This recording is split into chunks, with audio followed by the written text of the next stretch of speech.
ഞാനൊരു average student ആയിരുന്നു. IISc ബാംഗ്ലൂരിൽ നിന്ന് ഓഫർ ലെറ്റർ വന്നപ്പോൾ ഞാൻ സത്യം പറഞ്ഞാൽ എക്സൈറ്റഡ് ആയിപ്പോയി. ഇങ്ങനെ വരുന്നത് ഞാൻ ഒട്ടും പ്രതീക്ഷിച്ചില്ല. സിവിലിയൻസിന്റെ ക്ലാസ്സുകളെ പറ്റി പറയുകയാണെങ്കിൽ ക്ലാസ്സുകൾ വരുന്നത് മലയാളത്തിലാണ്.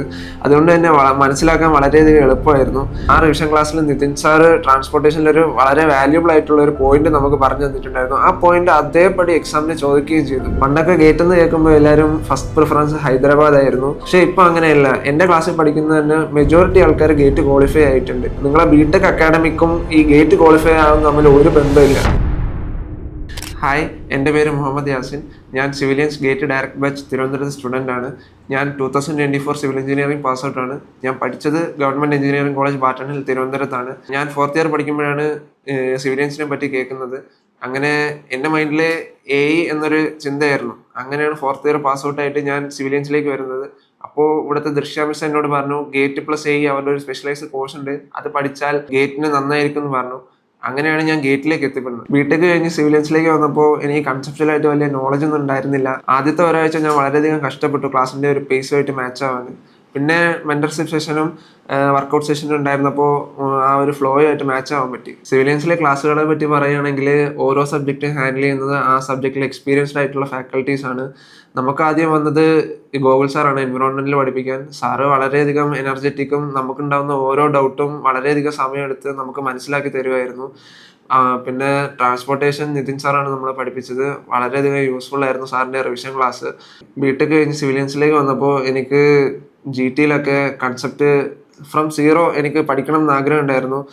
പക്ഷേ ഇവിടെ പഠിപ്പിച്ചു തരുമോ എന്നുള്ളത് എനിക്കൊരു ഡൗട്ടായിരുന്നു. പക്ഷേ എൻ്റെ സംശയങ്ങളെല്ലാം മാറ്റി GT സാറ് ക്ലാസ്സിൽ വന്ന് ഫ്രം സീറോ സാറ് പഠിപ്പിച്ചു തുടങ്ങി. എനിക്കതൊരു വലിയ അത്ഭുതമായിരുന്നു.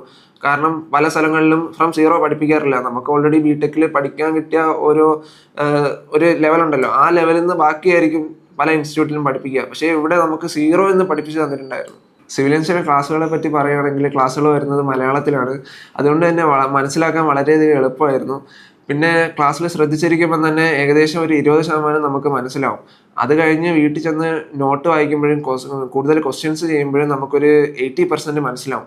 ബാക്കി വരുന്ന 20% എന്ന് പറഞ്ഞാൽ നമ്മൾ എക്സ്ട്രാ റീഡിങ്ങും കൂടുതൽ ഹൈ ലെവൽ ക്വസ്റ്റ്യൻസും ചെയ്യുമ്പോൾ നമുക്ക് അതും ആ ഒരു 20% കൂടി കിട്ടും. ഗേറ്റിന് വേണ്ടി പ്രിപ്പയർ ചെയ്യുന്ന ഈ കാലയളവിൽ നമുക്ക് ഒരുപാട് മെൻ്റലി അപ്സ് ആൻഡ് ഡൗൺസ് വരും. അതായത് നമ്മൾ ചിലപ്പോൾ ചില സമയത്ത് പ്രോബ്ലംസ് ചെയ്യുമ്പോൾ പെട്ടെന്ന് ആൻസർ കിട്ടും, ചിലപ്പോൾ കിട്ടത്തില്ല. അങ്ങനെ കിട്ടാതെ വരുന്ന ചില സന്ദർഭങ്ങളിൽ നമ്മൾ മെൻ്റലി ഡൗൺ ആവാറുണ്ട്.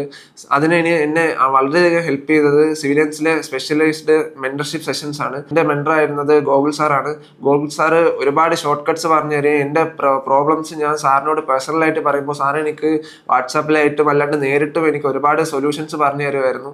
മെന്റർഷിപ്പ് സെഷൻസ് എന്നെ ഒരുപാട് ഹെൽപ്പ് ചെയ്തിട്ടുണ്ട്. ഗെയിമിന് വേണ്ടി പ്രിപ്പയർ ചെയ്യുന്ന സമയത്ത് പ്രോബ്ലംസ് ഒക്കെ വർക്കൗട്ട് ചെയ്യുമ്പോൾ നമുക്ക് ഒരുപാട് ഡൗട്ട്സ് ഒക്കെ വരാറുണ്ട്. അങ്ങനെയുള്ള ഡൗട്ട്സ് ഒക്കെ നമ്മൾ ഫാക്കൽറ്റീസിനോട് ഡയറക്റ്റ് ആണ് ചോദിക്കുക. അങ്ങനെ ഫാക്കൽറ്റീസ് അവൈലബിൾ അല്ല എന്നുണ്ടെങ്കിൽ നമ്മൾ ഫാക്കൽറ്റീസിനെ വാട്സാപ്പിൽ ഫോട്ടോ എടുത്ത് അയച്ചു കൊടുത്താൽ ഫാക്കൽറ്റീസ് നമുക്ക് ക്ലിയർ ചെയ്ത് തരും. നമുക്ക് പഠിക്കാനായിട്ട് സിവിലിയൻസിൽ നിന്ന് തന്നെ സ്റ്റഡി മെറ്റീരിയൽസ് തരാറുണ്ട്. അതിൽ എനിക്ക് ഏറ്റവും കൂടുതൽ ഹെൽപ്ഫുൾ ആയിട്ട് തോന്നിയിട്ടുള്ളത് ക്ലാസ് നോട്ട്സും പിന്നെ വർക്കൗട്ട് സെഷൻസും ആണ്.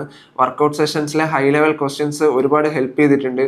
വർക്കൗട്ട് സെഷൻസിലെ ഹൈ ലെവൽ ക്വസ്റ്റ്യൻസ് ഒരുപക്ഷെ വർക്കൗട്ട് ചെയ്തുകൊണ്ടായിരിക്കാം ഈ വർഷത്തെ ഗേറ്റിന്റെ ക്വസ്റ്റ്യൻസ് എനിക്ക് മോഡറേറ്റ് ലെവൽ അല്ലെങ്കിൽ ഈസി ആയിട്ടാണ് എനിക്ക് തോന്നിയത്. പിന്നെ നമുക്ക് എല്ലാ ആഴ്ചയും മോഡൽ ടെസ്റ്റ് ഉണ്ടായിരുന്നു. ആ മോഡൽ ടെസ്റ്റ് എഴുതുന്നത് വഴി എനിക്ക് ആ ആഴ്ച എന്തെല്ലാം ഞാൻ പഠിച്ചിട്ടുണ്ട്, എന്തെല്ലാം മനസ്സിലാക്കിയിട്ടുണ്ട്, എത്രത്തോളം പ്രോബ്ലം ചെയ്യാൻ പറ്റുന്നുണ്ട് എനിക്ക് എന്ന് എന്നെ സ്വയം വിലയിരുത്താൻ എനിക്ക് പറ്റിയിട്ടുണ്ട്. നമുക്ക് റെഗുലർ ക്ലാസ്സസ് കഴിഞ്ഞത് ജനുവരി ഫസ്റ്റ് വീക്കിലാണ്.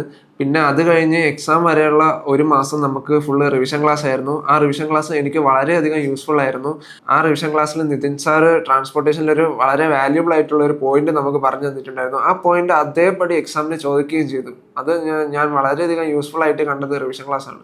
ഗേറ്റ് എക്സാമിന് 10 ദിവസം ബാക്കി നിൽക്കെ ഞാൻ എനിക്ക് വേണ്ടി ഒരു ടൈം ടേബിൾ പ്രിപ്പയർ ചെയ്തു. ഫാക്കൽറ്റീസ് നേരത്തെ പറഞ്ഞതനുസരിച്ച് ഞാൻ ഇക്വേഷൻ ബുക്കും ഫോർമുല ബുക്കും പ്രിപ്പയർ ചെയ്തിട്ടുണ്ടായിരുന്നു. ഈ ഒരു 10 ദിവസത്തിൽ ഞാൻ ആ ഇക്വേഷൻ ബുക്കും ആ ഫോർമുല ബുക്കുമാണ് റെഫർ ചെയ്തത്. എനിക്ക് ഏതെങ്കിലും ഒരു ഓൾഡ് IITs MTech എടുക്കണം എന്നായിരുന്നു എൻ്റെ ആഗ്രഹം. IISc ബാംഗ്ലൂർ എന്നുള്ളൊരു ഇൻസ്റ്റിറ്റ്യൂഷൻ ഉണ്ടെങ്കിലും അത് ഇന്ത്യയിലെ തന്നെ one of the kind institution ആയതുകൊണ്ട് തന്നെ നല്ല കോമ്പറ്റീഷൻ ആയിരിക്കും എന്നുള്ള ഒരു മൈൻഡായിരുന്നു എനിക്ക്.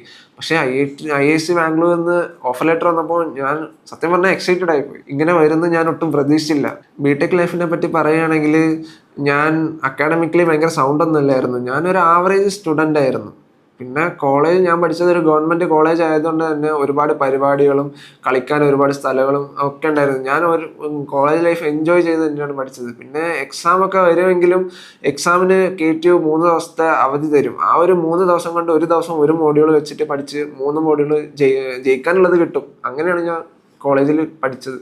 പണ്ടൊക്കെ ഗേറ്റ് എന്ന് കേൾക്കുമ്പോൾ എല്ലാവരും ഫസ്റ്റ് പ്രിഫറൻസ് ഹൈദരാബാദ് ആയിരുന്നു. പക്ഷെ ഇപ്പൊ അങ്ങനെയല്ല. എന്റെ ക്ലാസ്സിൽ പഠിക്കുന്ന തന്നെ മെജോറിറ്റി ആൾക്കാർ ഗേറ്റ് ക്വാളിഫൈ ആയിട്ടുണ്ട്. ഗേറ്റ് 2026 എഴുതാൻ പോകുന്ന കുട്ടികളോട് എനിക്ക് പറയാനുള്ളത്, നിങ്ങൾ കൺസിസ്റ്റന്റ് ആയിട്ട് വർക്ക് ചെയ്യുകയും പ്രോബ്ലംസ് വർക്ക് ചെയ്യുകയും ചെയ്താൽ നിങ്ങൾക്ക് ഗേറ്റ് ക്വാളിഫൈ ആകാൻ പറ്റും. നിങ്ങളെ ബിടെക് അക്കാഡമിക്കും ഈ ഗേറ്റ് ക്വാളിഫൈ ആകും തമ്മിൽ ഒരു ബന്ധമില്ല. എനിക്ക് പറ്റുമെങ്കിൽ നിങ്ങൾക്കും പറ്റും. എല്ലാവർക്കും ഓൾ ദ ബെസ്റ്റ്.